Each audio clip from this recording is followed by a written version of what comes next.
எப்படியோ நாங்களும் விவசாயம் பண்ணி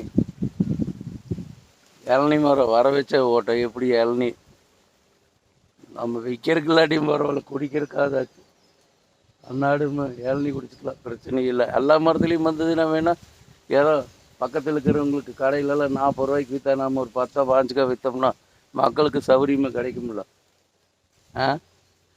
இதே இளநீ கடையில் போனால் 40 ரூபா ஒரு இளநீ, செவ்வழனி, அதுவும் உரம் இல்லாமல் தானே வர்றது, இயற்கை உரத்தில் வர்றதுனால டேஸ்ட்டு செம சூப்பராக இருக்கு.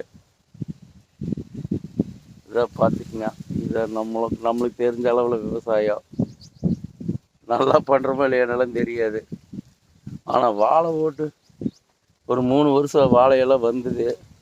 ஒவ்வொரு நடம் ஓரளவுக்கு நல்ல விலைக்கு போச்சு, ஒவ்வொரு நடம் ரொம்பவுமே கம்மியாக போயிடுச்சு. அங்கே போனால் 50 ரூபாய்க்கு, 70 ரூபாய்க்கு, 100 ரூபாய்க்குன்னு போச்சு. ஒவ்வொரு நடம் 300 400 ரூபாய்க்கெல்லாம் போச்சு. சரி 3 வருஷம் ஆகி போச்சு, உனக்கு காய் வெள்ளாமைக்கு மாற்றலான்னு மாற்றிக்கிறோம். பார்ப்போம். பாய் பாய்.